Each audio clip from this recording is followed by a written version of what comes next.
और तुम तो मेरे मांझे तो तोड़ोगे नहीं, छोड़ने वाले तुम हो भी नहीं। देखिए क्वेश्चन नंबर फर्स्ट आपके सामने, ग्रेनाइट बेसाल्ट किस प्रकार की चट्टान दोस्तों है, ठीक है। देखो ग्रेनाइट है और तो बेसाल्ट है आपके छापरसों, ये क्या चट्टान आपके, ये आग्नेय चट्टान होती है, ये भी आपको ध्यान रखना है, ठीक है। तो पूछे आपसे ग्रेनाइट और बेसाल्ट जो है चट्टान कैसी आपके, आग्नेय चट्टान दोस्तों होती है। इनका निर्माण किससे होता है, ज्वालामुखी क्रिया से छापना, इनका जो निर्माण होता है आपके, ज्वालामुखी जो क्रिया होती है इससे निर्माण इसका होता है। और ये भी आपको ध्यान रखना है, इसके लिए दोस्तों आपके, इसके लिए अत्यधिक उच्च तापमान चाहिए होता है, ये भी आप नोट कर लेना, ठीक है। तो मैंने आपसे पूछा यहाँ पर जो आग्नेय चट्टान होती है इनको हम क्या बोलते हैं, इनको हम प्राथमिक चट्टान बोलते हैं, क्या बोलते हैं, प्राइमरी रॉक्स बोलते हैं, प्राथमिक चट्टान कहते हैं, ये भी आपको नोट करना है, ठीक है। तो ग्रेनाइट बेसाल्ट चट्टान कौन सी, आग्नेय चट्टान है, प्राथमिक चट्टान बोलते हैं इनको। ज्वालामुखी जो क्रिया उससे निर्माण इसका होता है, जो गर्म जो मेग्मा जो होता है ना उससे निर्माण किसका होता है, इनका होता है, ठीक है। किससे प्राप्त ब्याज दोस्तों आपके, ब्याज एक कारक आय होती है, ठीक है। देखो जो हमारा जो अर्थव्यवस्था जो इकोनॉमिक्स होती है, इस इकोनॉमिक्स के आपके चार साधन होते हैं, और इन चार साधन में पूछूं आपसे, एक होता है सो कौन सा आपके, एक होता है भूमि, कौन होता है सो, एक भूमि होता है, एक होता है श्रम, कौन होता है, एक श्रम होता है छात्र सो, एक भूमि है, एक श्रम है। ऐसे कुल दोस्तों चार साधन होते हैं ना, ऐसे कुल चार साधन होते हैं। और अगर पूछूं आपसे यहाँ से भूमि जो आपके, भूमि का दोस्तों क्या होता है आपके, भूमि का होता है लगान, क्या होता है, भूमि का होता है लगान, भूमि का होता है रेंट, क्या होता है, भूमि का हमको रेंट देना पड़ता है सो, श्रम को हमें देनी पड़ती है मजदूरी, का देनी पड़ती है उसको, उसको मेहनताना जो मजदूरी होती है वो देनी पड़ती है। और जो पूंजी होती है, इस पूंजी को मिलता है ब्याज, क्या मिलता है, जो कैपिटल होता है इसको मिलता है इंटरेस्ट, और जो उद्यमी होता है इसको मिलता है लाभ, जो एंटरप्रेन्योर जो होता है इसको मिलता है लाभ, ये भी आपको ध्यान रखना है, ठीक है। तो चार आपके साधन होते हैं, कितने, चार होते हैं।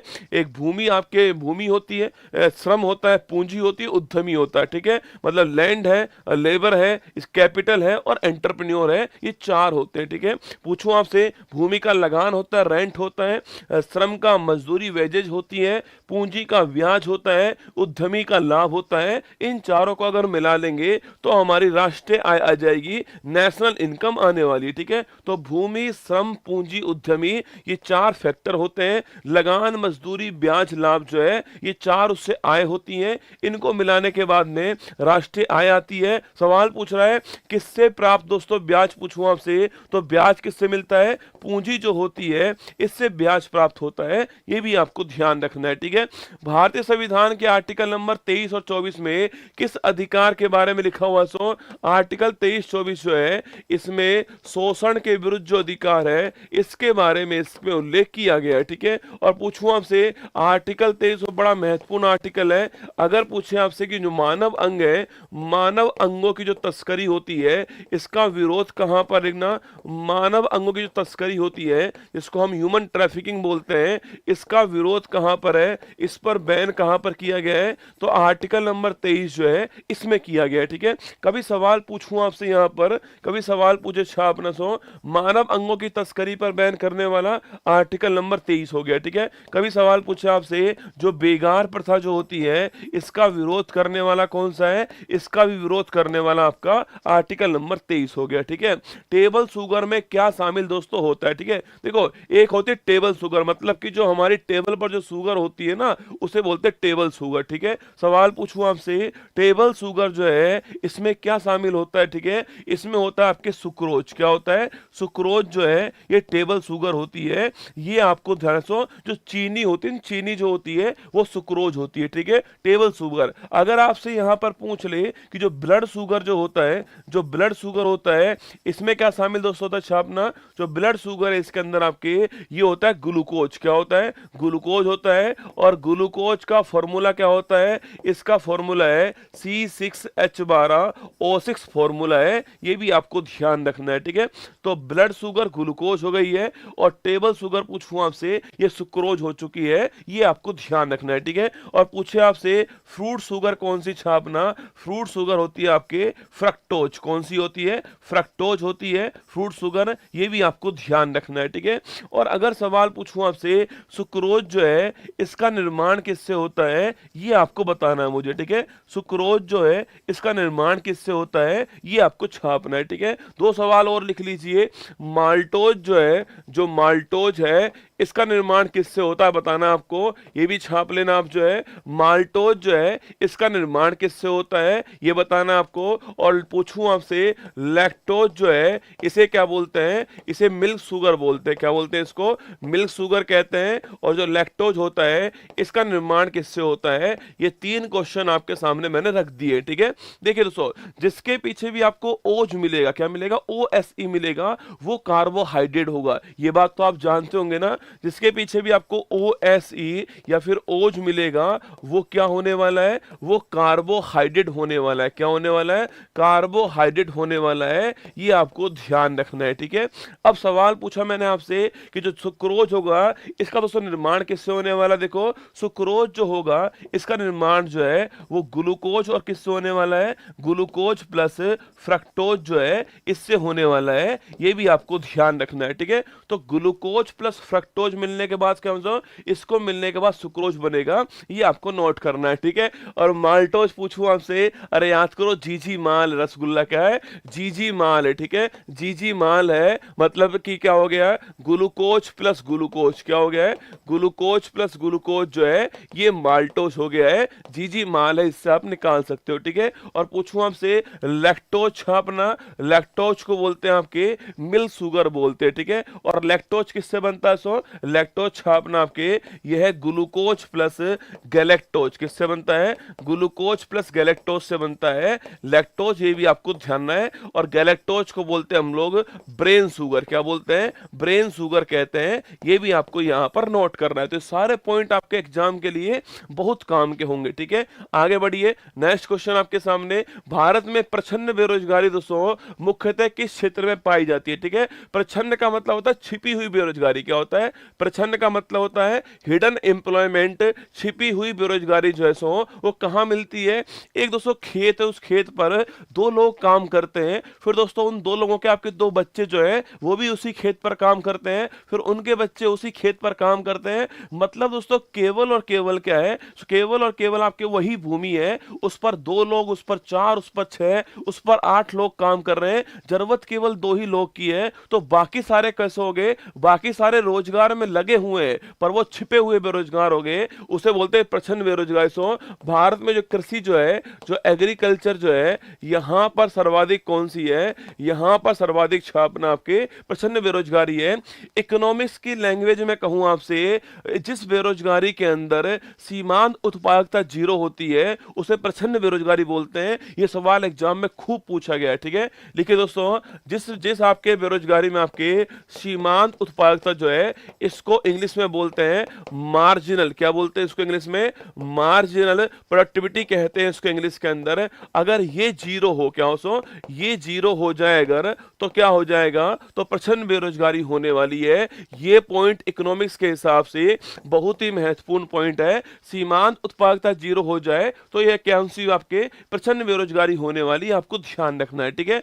MS सुब्बुलक्ष्मी को किस वर्ष में दोस्तों भारत का हाईएस्ट अवार्ड प्राप्त हुआ है। अगर पूछूं आपसे भारत रत्न पाने वाली पहली संगीतकार कौन है, फर्स्ट संगीतकार जो है वो हमारी MS सुब्बुलक्ष्मी है। और कब मिला इनको, 1998 छापना, इस सन के अंदर जो है इनको यह अवार्ड प्राप्त हुआ है, ठीक है। तो 1998 के अंदर उनको यह अवार्ड प्राप्त हुआ है। ये भारत की फर्स्ट आपके संगीतकार है। और पूछूं आपसे, जो लता मंगेशकर जी जो है, जो लता मंगेशकर जी हैं, इनको यह अवार्ड कब प्राप्त हुआ है ये आपको बताना है, ठीक है। इनको मिला 98 के अंदर, और लता मंगेशकर जी को कब मिला है वो आपको मुझे यहां पर छापना है, ठीक है। आगे बढ़िएगा। भारत के नियंत्रक और महालेखा परीक्षक, जिसको हम क्या बोलते हैं, इसको हम comptroller and auditor general CAG कहते हैं। CAG के वेतन भत्तों और पेंशन को दोस्तों किस पर भारित किया है, महत्वपूर्ण सवाल है। CAG का जिक्र कहां पर संविधान में, इसका जिक्र जो है आर्टिकल नंबर 148 से 151 के बीच में इसका जिक्र है। सरकार के जो अकाउंट होंगे उनकी जांच करने का काम किसका होगा, उनको ऑडिट करने का काम जो है वो इसका इनका होने वाला है, CAG का, ठीक है। लता मंगेशकर पूछूं आपसे, इन्हें 2001 में मिला है, ये भी आपको यहां पर ध्यान रखना है, ठीक है। अब देखिएगा, सवाल पूछ रहा है कि इनका जो वेतन होगा वो किस पर भारित होने वाला है। ये हमेशा किसके ऊपर, आपके जो संचित निधि होगी हमारी, इसके ऊपर भारित होने वाला है सो इसको इंग्लिश में बोलते हैं क्या, कंसोलिडेटेड, क्या बोलते हैं, कंसोलिडेटेड फंड कहते हैं। ये भी आपको ध्यान रखना है, ठीक है। तो कभी सवाल पूछे आपसे कि जो सीएजी जो है उसका वेतन पूछूं आपसे, सीएजी दोस्तों इसका वेतन, इसके अलावा छाप लेना, इसके अलावा राष्ट्रपति है इनका वेतन, उपराष्ट्रपति है या सो राज्यपाल है आपके, इसके अलावा आपके सुप्रीम कोर्ट, हाई कोर्ट के जज जो है, इन न्यायाधीश का जो वेतन होगा वो सारे इन्हीं के ऊपर भारित होने वाले हैं। ये आपको ध्यान रखना है, ठीक है। कभी सवाल पूछूं कि आपके इसका दोस्तों उल्लेख कहां पर छापना, इसका उल्लेख संविधान के अंदर आर्टिकल नंबर कौन सा है, 26 इसके अंदर उल्लेख है। ये भी आपको ध्यान रखना, ठीक है। और कभी भी आपके अगर हमें इस फंड से 1 रुपया भी निकालना है, 1 पैसा भी निकालना है, तो उसके लिए एक विधेयक आता है, उसको बोलते हैं विनियोग विधेयक। मेरी बात को लिखना, मैंने दोस्तों बोला कि अगर दोस्तों मान लीजिए आपके मान लीजिए क्या है, ये आपके संचित निधि है और मैंने आपसे कहा इससे दोस्तों हमें क्या करना है, इससे हमें 1 रुपया भी निकालना है, तो उसके लिए आपके उसके लिए एक विधेयक आएगा, उस विधेयक को बोलते हैं विनियोग विधेयक। क्या बोलते हैं, विनियोग विधेयक बोलते हैं, एप्रोप्रिएशन बिल बोलते हैं। और विनियोग विधेयक दोस्तों हमेशा आपके संसद जो है उससे पास करना पड़ेगा, तब आपके पैसा बाहर निकल पाएगा। ये भी आपको ध्यान रखना है, ठीक है। तो कभी सवाल पूछूं आपसे, चलो आप बताओ मुझे विनियोग विधेयक जो है इसका जिक्र भारत के संविधान के कौन से आर्टिकल में है, ये आपको छापना। ये एक मनी बिल होता है, क्या होता है, ये एक मनी बिल होता है। ये भी आपको ध्यान रखना है, ठीक है। तो हमारा आंसर तो हो गया है, संचित निधि दोस्तों हमारा आंसर हो गया है, ये आपको ध्यान रखना है। एक सवाल भाई साहब खूब पूछता है एग्जाम के अंदर, एक सवाल से खूब पूछता है एग्जाम के अंदर, और वो ये है, सोच के आंसर देना।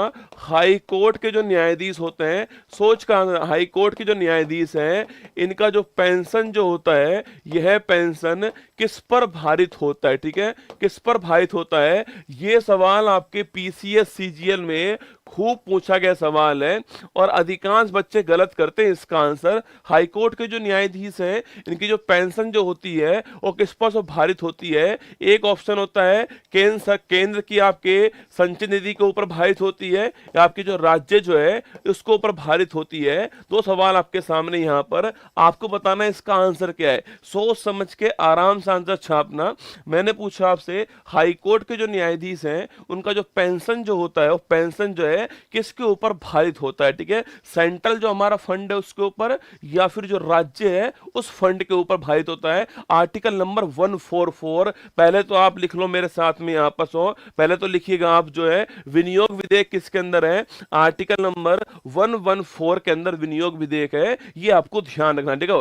कभी भी सवाल से पूछूं आपसे, हाई कोर्ट जो है हाई कोर्ट के जो न्यायाधीश हैं, इनकी बात करूं मैं आपसे, इनका वेतन दोस्तों, इनका वेतन, इनका भत्ता जो है किसके ऊपर होता है, ये केंद्र की आपके जो संचित निधि होती है इसके ऊपर होता है, ठीक है। लेकिन दोस्तों अगर इसके पेंशन की मैं बात करूं किसके ऊपर आके, इनका जो वेतन भत्ता होता है छापना, पूछूं आपसे इनका वेतन भत्ता किसके ऊपर होता है छापना, ये आपके राज्य के ऊपर होता है। किसके ऊपर होता है, राज्य के ऊपर होता है, जो राज्य के अंदर होता है उसके ऊपर होता है, ठीक है। लेकिन दोस्तों इनका पेंशन जो होता है किसके ऊपर होता है, पेंशन जो है वो केंद्र सरकार जो है, इस केंद्र सरकार की संचित जो निधि है इसके ऊपर होगा। ये आपको ध्यान रखना है, ठीक है। कभी भी सवाल पूछू ना आपसे, कभी सवाल पूछे आपसे कि जो हाई कोर्ट के जो न्यायाधीश हैं, इनका वेतन, इनका भत्ता किसके ऊपर होगा, जिस स्टेट के अंदर है उसके ऊपर होगा, पर जो पेंशन है किसके ऊपर होगी, वो सेंट्रल के ऊपर होगी। सवाल बहुत महत्वपूर्ण है, ध्यान से सवाल आपको करना है, ठीक है।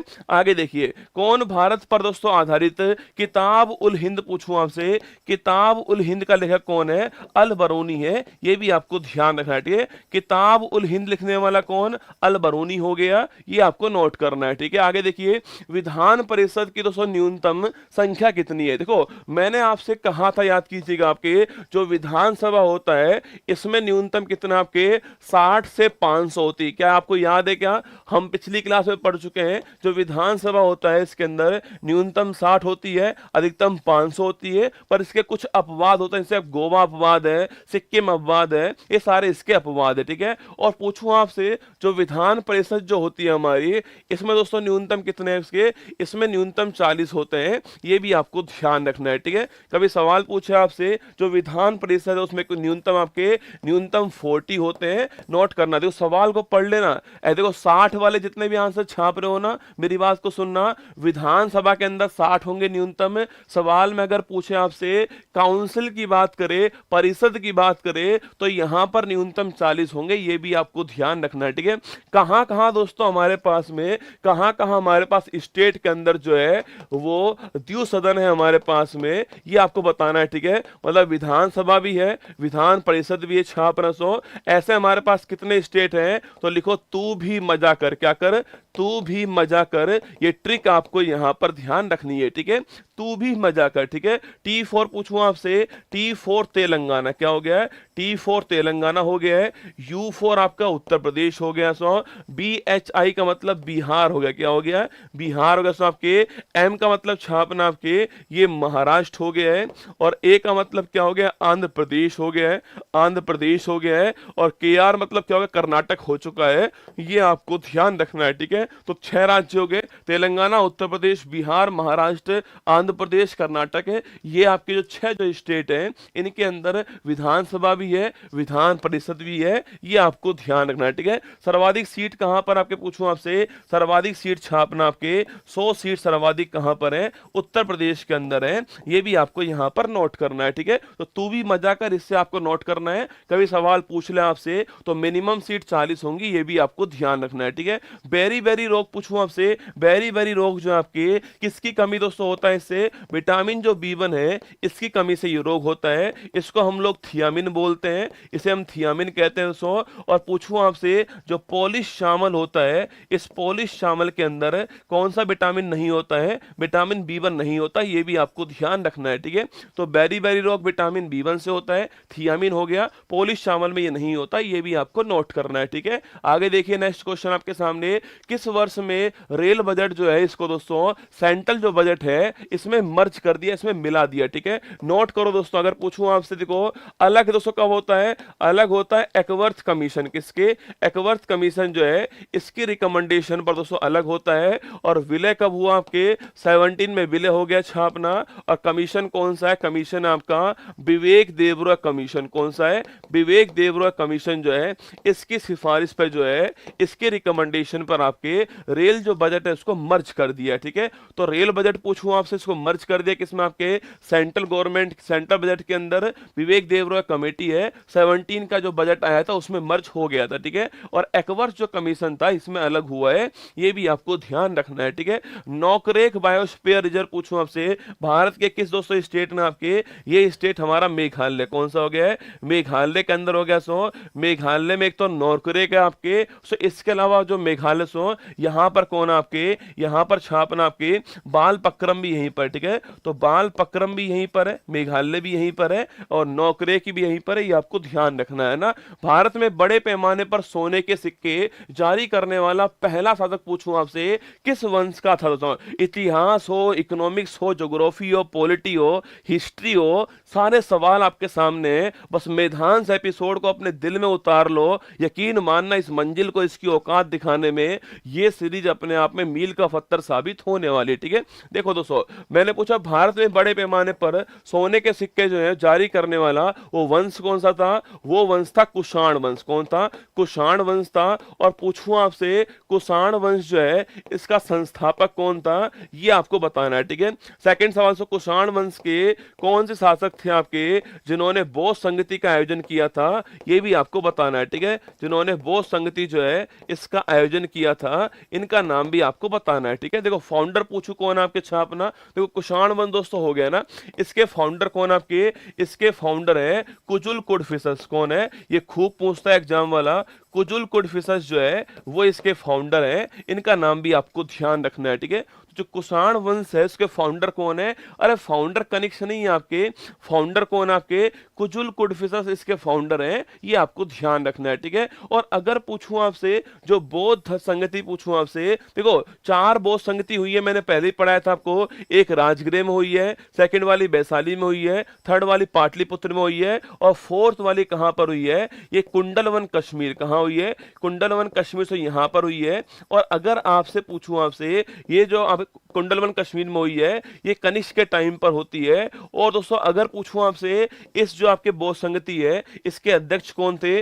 वसुमित्र साहब इसके अध्यक्ष थे, वसुमित्र अध्यक्ष थे। और जो अश्वघोष साहब है वो इसके उपाध्यक्ष थे, ये भी आपको ध्यान रखना है, ठीक है। तो कनिष्क के टाइम पर होती है, कनिष्क का टाइम मैंने कहा आपसे कुषाण वंश का शासन होता है आपके यहाँ पर, और कुंडलवन कश्मीर में होती है, वसुमित्र अध्यक्ष होता है, अश्वघोष, मैं फिर कह रहा हूं इसका अश्वघोष उपाध्यक्ष था, ये आपको ध्यान रखना है, ठीक है। हरिपुरा अधिवेशन पूछूं आपसे, इसके दोस्तों अध्यक्ष कौन आपके छापना? हरिपुरा अधिवेशन जो है। अच्छा ये बताओ मुझे, कुषाण वंश जो है आपके, इसके द्वारा कौन सा संवत शुरू किया गया था? ये भी आपको छापना है, ठीक है। कौन संवत शुरू किया गया है ये भी आपको मुझे बताना है ना।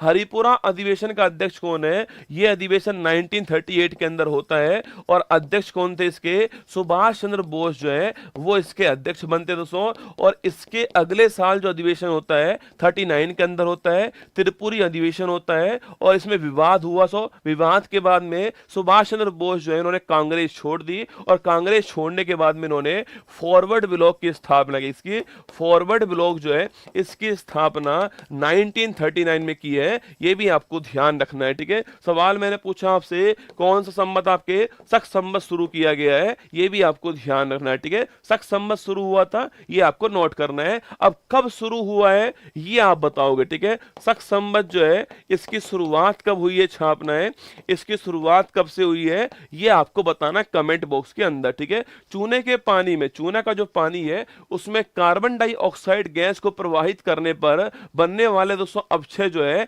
उसकी पहचान कीजिए। सवाल बोल रहा है चूना का जो पानी है COH का होल ट्वाइस जो है, इसको बोलते हैं भुजा हुआ चूना बोलते हैं, COH का होल ट्वाइस बोलते हैं। इसमें CO2 गैस प्रभावित कर दी मैंने, तो क्या बनने वाला है? CaCO3 बनने वाला है। इसको बोलते हैं कैल्शियम कार्बोनेट बोलते हैं। क्या बोलते हैं इसको?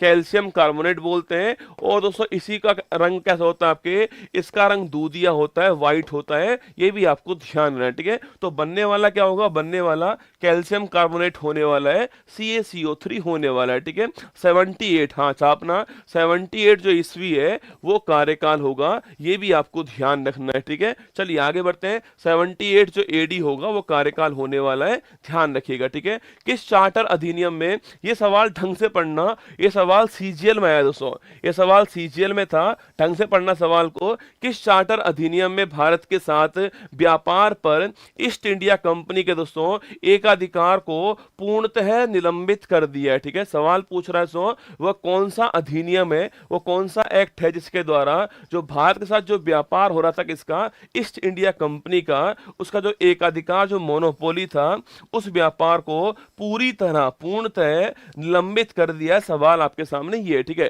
देखो दोस्तों पहली बात तो पूछूं आपसे, देखो निलंबित कब किया आपके? निलंबित किया हमारा 1813 के अंदर। कब सो? 1813 जो एक्ट था आपके उसके द्वारा जो है व्यापार का जो एकाधिकार जो मोनोपोली थी आपके उसको निलंबित किया गया। पर दोस्तों उसमें चाय और चीनी छूट गया, लिखना उसमें चाय और चीनी जो है वो छूट गया था। क्या सो? उसमें चाय और चीनी जो आपके चीन के साथ जो व्यापार आपके ये इसमें रह गया था। और 1833 पूछूं आपसे 20 साल बाद में जो है ये पूरी तरह पूर्णतः जो है निलंबित हो गया है। तो कभी सवाल पूछूं आपसे कि एकाधिकार को समाप्त किस बिल से किया गया, तो एकाधिकार को समाप्त आपके इस बिल से किया गया, इस एक्ट से किया गया। पर अगर सवाल पूछे आपसे पूरी तरह किससे निलंबित हुआ, आपके पूरी तरह इससे हुआ है। सवाल को आपको ध्यान रखना है, ठीक है।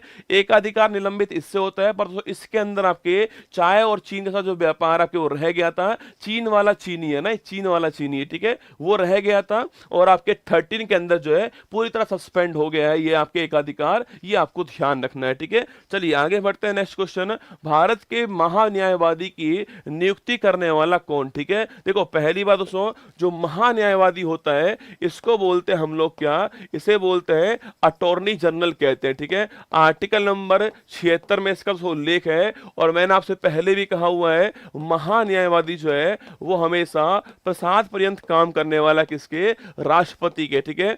मतलब दोस्तों मेरे कहने का मतलब ये है कि जो महान्यायवादी होगा उसकी नियुक्ति, उसका पेंशन, उसका भत्ता, उसको पद से हटाना जो है सब कुछ तय कौन करेगा, आपके राष्ट्रपति तय करने वाला है, ठीक है। यंग बंगाल आंदोलन जो है सो इसका शुरुआत पूछूं आपसे, इसका लीडरशिप करने वाला कौन सो, ये छापना कौन थे, हेनरी विवियन। कौन थे, हेनरी विवियन डेजोरियो जो है आपके वो करने वाले थे। इनका नाम भी आपको ध्यान रखना है, ठीक है।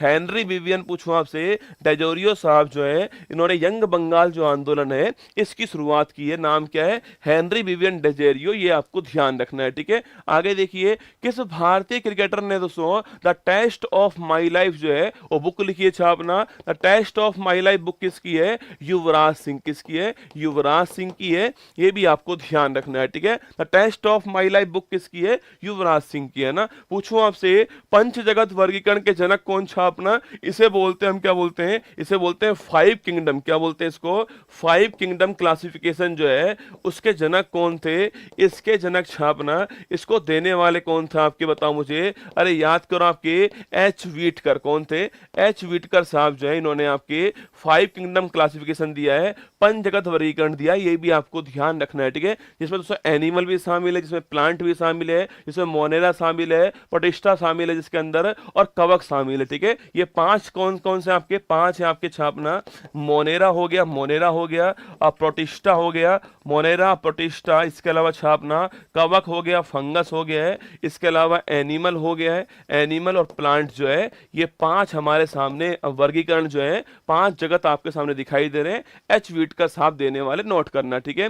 दूसरी पंचवर्षीय योजना पूछूं आपसे, इससे किसका नाम जुड़ा हुआ, देखो पहली थी 51 से 56, पहली थी, ये आप जानते हो, ठीक है। 56 से 61 पूछूं आपसे, ये दूसरी थी आपके, दूसरी थी आपके। और जो महालनोबिस साहब हैं इनके मॉडल पर आधारित थी। और जो भारी उद्योग जो है, जो भारी उद्योग है, इनके दोस्तों ऊपर बल दिया गया इसके अंदर। और मैंने कहा था आपसे, इसमें जो आयरन स्टील इंडस्ट्री है, लोह इस्पात जो उद्योग है, इनकी दोस्तों स्थापना होती है। याद कीजिए, मैंने कहा था भिलाई की स्थापना यहां पर होती है इसके अंदर। इसके अलावा राउरकेला की स्थापना यहां पर होती है। इसके अलावा दुर्गापुरा जो है इसकी स्थापना यहां पर होती है, ठीक है। याद कीजिए, मैंने कहा आपसे, जो आपके भिलाई जो है ये छत्तीसगढ़ के अंदर हो गया है, और जो रूस जो है उसकी हेल्प से स्थापना होती है, ठीक है। राउरकेला आपके ओडिशा के अंदर हो गया है, और जर्मनी जो है उसकी हेल्प से इसकी स्थापना होती है ना। दुर्गापुरा पश्चिम बंगाल में हो गया है, और जो इंग्लैंड जो है उसके सहयोग से इसकी स्थापना होती है, ठीक है।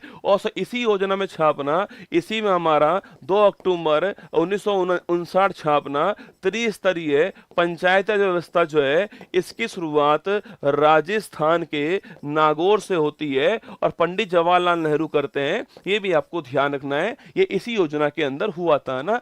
भारतीय राष्ट्रीय कांग्रेस की स्थापना के समय भारत के वायसराय कौन, आपको सुनो, भारत के वायसराय उस समय कौन थे, डफरिन साहब भारत के वायसराय थे। और ये टाइम कब का, ये टाइम आपके 1885 का टाइम है। भारत के वायसराय डफरिन थे, और कांग्रेस की स्थापना उसी समय होती है, ये आपको नोट करना है, ठीक है। 28 दिसंबर की तारीख थी, ये भी आपको ध्यान रखना है, ठीक है। चलिए नेक्स्ट आपके सामने, बंगाल में स्थायी बंदोबस्त पूछूं आपसे, किस दोस्तों गवर्नर के टाइम पर आता है, याद करो आपके। अरे स्थायी बंदोबस्त की बात करूं आपसे, लाने वाला कौन, आपके लाने वाला छापना कौन था, आपके कॉर्नवालिस साहब लाने वाले, ठीक है। तो स्थायी बंदोबस्त लाने वाला कौन था, कॉर्नवालिस था, ये आपको छापना है। सो स्थायी बंदोबस्त के अंदर आपके 1/10 भाग जो है वो 1/11 भाग पूछूं आपसे, एक ये सो आपके जो किसान जो होगा उसके पास आने वाला है, और 10/11 भाग किसके पास आने वाला है, जो हमारा ये 2 भाग डिवाइड हो चुके थे इसके अंदर स्थायी बंदोबस्त के अंदर। कॉर्नवालिस साहब लाने वाले, इनका नाम भी आपको ध्यान रखना है, ठीक है। और पूछूं आपसे इसके अलावा रैयतवाड़ी पूछूं आपसे, इसको दोस्तों लाने वाले कौन था आपके, इसको लाने वाला छापना कौन था, रैयतवाड़ी बताओ। और महलवाड़ी पूछूं आपसे, इसको लाने वाला कौन, ठीक है। रैयतवाड़ी को लाने वाला रीड और मुनरो कौन था, रीड और मुनरो लाने वाला। और जो महलवाड़ी है उसको लाने वाला होल्ट मैकेंजी कौन था, होल्ट मैकेंजी था। तो ये 3 नाम आपको छापने, ठीक है। कौन कौन से नाम आपके, स्थायी बंदोबस्त कॉर्नवालिस हो गया है, रैयतवाड़ी रीड मुनरो हो गया है, महलवाड़ी मैकेंजी हो गया है, ठीक है। भारत में इसमें अर्जुन अवार्ड जो है इसकी शुरुआत कब होती है, 61 शुरुआत इसकी होती है। इसमें 15 लाख रुपए इनामी राशि है और अभी हाल ही में 26 को ये अवार्ड मिला है, ये भी आपको ध्यान रखना है, ठीक है। 26 को मिला है, 15 लाख राशि है, 61 में शुरुआत इसकी हो गई है ना। भारत सरकार अधिनियम 1919 से पारित होने के बाद सरकार के कार्यों को अध्ययन करने के लिए कौन सा संवैधानिक दोस्तों आपके कौन सा आयोग स्थापित हुआ? बड़ा प्यारा सवाल सो देखो 1919 का दोस्तों एक्ट आता है, इस एक्ट को हम क्या बोलते हैं, इस एक्ट को बोलते हैं हम लोग मॉन्टेग्यू चेम्सफोर्ड एक्ट। कौन सा बोलते हैं? मॉन्टेग्यू चेम्सफोर्ड एक्ट कहते हैं, ये भी दोस्तों आपको याद होगा, ठीक है। और सो इस एक्ट के बाद में छात्र सो इस एक्ट के अंदर जो है वो प्रांत जो है, इस प्रांत में ड्वेल सिस्टम जो है इसकी शुरुआत हो चुकी थी, है ना। इस एक्ट के बाद में प्रांतों के अंदर ड्वेल सिस्टम जो है इसकी शुरुआत दोस्तों हो चुकी थी, है ना। अगर आपसे पूछूं यहां पर इसकी समीक्षा के लिए जो है सो आयोग बनता है आपके, और वो आयोग कब बनता है? 27 बनता है छापना, और उसका नाम साइमन कमीशन था। यार याद करो, याद आपको साइमन कमीशन जो भारत में आता है और 27 में बना था, 28 में भारत पहुंचता है, इसका विरोध होता है क्योंकि सारे विदेशी इसके अंदर होते हैं। याद कीजिएगा, साइमन गो बैक का नारा लगता है। कभी सवाल पूछो साइमन कमीशन क्यों बना? साइमन कमीशन जो है इस एक्ट की समीक्षा के लिए बनाया गया था, ये आपको ध्यान रखना, ठीक है। तो इस एक्ट की रिव्यू के लिए यह कमीशन बना है, ये आपको नोट करना है, ठीक है। सह्याद्री पूछूं आपसे, सह्याद्री जो है किसका दोस्तों भाग है, ठीक है। सो सह्याद्री पूछूं आपसे, यहां रसगुल्ला, सो यहां पर आपके जो है, यहां दोस्तों कौन आपके यहां पर जो है इसे बोलते हैं पश्चिमी घाट। क्या बोलते हैं? इसे बोलते हैं पश्चिमी घाट। सो इस पश्चिमी घाट का जो उत्तरी वाला जो हिस्सा होता है, सो जो उत्तरी वाला जो हिस्सा होता है इसे बोलते हैं हम लोग सह्याद्री। क्या बोलते हैं? सह्याद्री कहते हैं, ये भी आपको ध्यान रखना है, ठीक है। आगे बढ़िए, ये नेक्स्ट सवाल आपके सामने, पदार्थ की किस अवस्था में उसके कणों के बीच में अट्रैक्शन फोर्स सबसे कम दोस्तों होता है? याद कीजिए दोस्तों, मैंने कहा था आपके एक है ठोस है, एक द्रव है दोस्तों, और एक गैस है। अगर मैं ऐसे भरता हूं तो आपके क्या होता है, इनके कणों के बीच दूरी बढ़ती है, मतलब अट्रैक्शन फोर्स जो है, अट्रैक्शन फोर्स जो है कम होता है। तो गैस में न्यूनतम होगा, ठोस में अधिकतम होगा, ये भी आपको ध्यान रखना है, ठीक है। कौन सा नर्तक डांसर को दो नृत्य भरतनाट्यम दोस्तों और ओडिसी डांस संबंधित है? अरे याद करो, भरतनाट्यम प्लस ओडिसी पूछूं आपसे, देखो भरतनाट्यम प्लस कुचिपुड़ी पूछे आपसे, वो कौन है? वो तो है यामिनी कृष्णमूर्ति। कौन सी है? यामिनी कृष्णमूर्ति है। भरतनाट्यम प्लस ओडिशा पूछे आपसे, वो है सोनल मानसिंह। कौन है? सोनल मानसिंह है, इनका नाम भी आपको ध्यान रखना है, ठीक है। ये दोनों नाम आपके लिए महत्वपूर्ण है ना। पारितंत्र, अंतिम 3 सवाल आपके सामने। पारितंत्र पूछूं आपसे, इकोसिस्टम जो है सो, इकोसिस्टम जो वर्ड है इसको देने वाले कौन था आपके? इसको देने वाले छापना टेंसले साहब देने वाले थे, ये भी आपको ध्यान रखना है, ठीक है। टेंसले साहब ने इकोसिस्टम वर्ड दिया है ना। किन वर्षों में भारत ने एशियाई खेल दोस्तों इसकी मेजबानी की है? 2 बार की है। एक शुरुआती जो गेम हुआ था वो 51 के अंदर हुआ था, और 82 के अंदर छापना ये 9वां नंबर का गेम हुआ है। तो 2 बार मेजबानी हुई है, 81 51 के अंदर और 82 के अंदर, ये आपको ध्यान रखना है, ठीक है। समुद्रगुप्त के कुछ गुणों को सिक्कों पर दिखाया गया है, जैसे कि एक सिक्के पर दोस्तों उस क्या बजाते हुए वीणा मिली छापना, जो वीणा बजाते हुए फोटो मिली है उनकी, ये भी आप जानते हो। और इनके टाइम्स कौन सा? इनके टाइम के हरिसेन साहब इनके टाइम पर थे, और याद कीजिए इनके द्वारा आपके क्या लिखी गई छापना, इनके द्वारा प्रयाग प्रशस्ति लिखी गई है, ये भी आपको ध्यान रखना है, ठीक है। इन्हें भारत का नेपोलियन बोलते हैं, ये सारी बातें आपको पता होगी, ठीक है। तो मैंने पूछा आपसे 2 बार कब हुआ है आपके? 51 82 के अंदर हुआ है, और वीणा बजाते हुए फोटो